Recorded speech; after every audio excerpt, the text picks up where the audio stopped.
হাফিজাহুল্লাহ। আসসালামু আলাইকুম ওয়া রাহমাতুল্লাহি ওয়া বারাকাতুহু। ওয়ালাইকুম আসসালাম ওয়া রাহমাতুল্লাহি ওয়া বারাকাতুহু। আরো উপস্থিত হয়েছেন ফজিলাতুল উস্তাদ শেখ মুহাদ্দিস মাহমুদুল হাসান হাফিজাহুল্লাহ, অনারেবল ভাইস চেয়ারম্যান, ওয়া বিহি ক্বালা হাদাসানা। আসসালামু আলাইকুম ওয়া রাহমাতুল্লাহি ওয়া বারাকাতুহু। ওয়ালাইকুম আসসালাম ওয়া রাহমাতুল্লাহি ওয়া বারাকাতুহু। সুস্বাগতম জানাচ্ছি শেখ আপনাদের দুইজনকে। প্রস্তুত হাদাসানা পরিবার, প্রস্তুত ঝলমলে এই হাদিসের মসনদ। এবার আমরা পরিচয় করিয়ে দিতে চলেছি আজকের এই পর্বের সংবর্ধিত হতে যাওয়া শেখুল হাদিসের সাথে। তবে শুরুতেই পরিচিত হব ডকুমেন্টারির সাহায্যে। চলুন দেখে নেওয়া যাক। মুহাম্মদ আসাদুল্লাহ আল গালিব হাফিজাহুল্লাহ সাতক্ষীরা সদর থানার বুলারাটি গ্রামে 1948 সালের 15 জানুয়ারি জন্মগ্রহণ করেন। তার পিতা মাওলানা আহমদ আলী বাংলাদেশের দক্ষিণাঞ্চলের একজন খ্যাতনামা আলেম ছিলেন। তৎকালীন পূর্ব পাকিস্তান মাদ্রাসা বোর্ডে আলিম ও কামিল পরীক্ষার সম্মিলিত মেধা তালিকায় তার অবস্থান ছিল যথাক্রমে 16তম এবং 5ম। পরবর্তীতে তিনি কলারোয়া সরকারি কলেজ সাতক্ষীরা থেকে IA এবং সরকারি Majid Memorial city college Khulna থেকে BA পরীক্ষাতেও কৃতিত্বের সাথে উত্তীর্ণ হন। অতঃপর 1976 সালে তিনি ঢাকা বিশ্ববিদ্যালয়ের আরবি বিভাগ থেকে মাস্টার্স পরীক্ষায় অংশগ্রহণ করে প্রথম শ্রেণীতে প্রথম স্থান অর্জন করেন। 1992 সালে তিনি রাজশাহী বিশ্ববিদ্যালয় থেকে PhD ডিগ্রি লাভ করেন। মাতৃভাষা বাংলা সহ আরবি, ইংরেজি, উর্দু এবং ফার্সি ভাষায় তার রয়েছে যথেষ্ট দক্ষতা। জীবনের শুরু থেকেই ইলম চর্চার প্রতি তার আগ্রহ ছিল অপরিসীম। তিনি দেশ বিদেশের নামকরা আলেমদের সংস্পর্শে আসেন এবং বিশেষ করে হাদিস শাস্ত্রের প্রতি নিবেদিত হয়ে পড়েন। 1980 সালের 25 সেপ্টেম্বর তিনি ঢাকা বিশ্ববিদ্যালয়ের আধুনিক ভাষা ইনস্টিটিউটে খণ্ডকালীন প্রভাষক হিসেবে যোগদান করেন। অতঃপর একই বছরে 10 ডিসেম্বর রাজশাহী বিশ্ববিদ্যালয়ের আরবি ও ইসলামী শিক্ষা বিভাগের লেকচারার হিসেবে যোগদান করেন।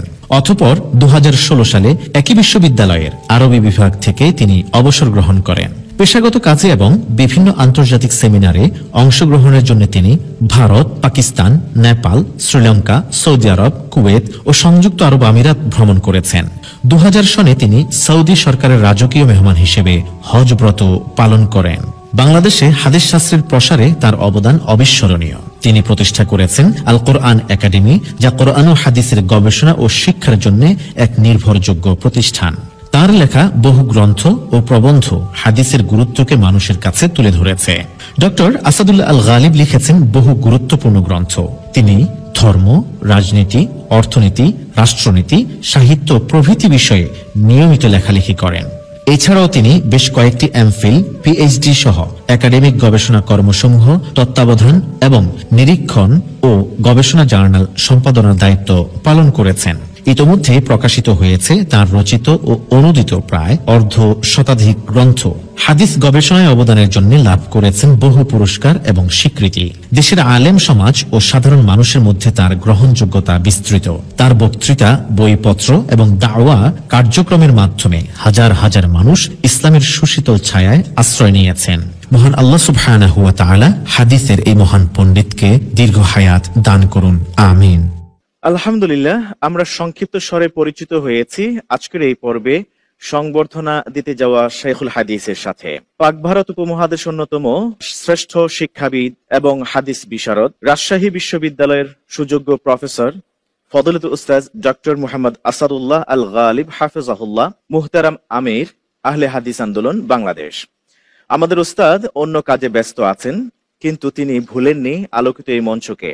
তিনি পাঠিয়েছেন তার প্রতিনিধিকে আমন্ত্রিত এবং সংবর্ধিত হতে যাওয়া শেখুল হাদিসের পক্ষে আমাদের ভালোবাসার খুদে উপহার গ্রহণ করবার জন্য স্টেজে আসতে অনুরোধ করছি আমাদের শেখুল হাদিসের সুযোগ্য সন্তান ডক্টর আহমদ আব্দুল্লাহ সাকিব হাফিজাহুল্লাহকে। হাদিস তো হিরোই আলোকিত ছবি, মঞ্জিল বলে যায় হয় রোজ রবি।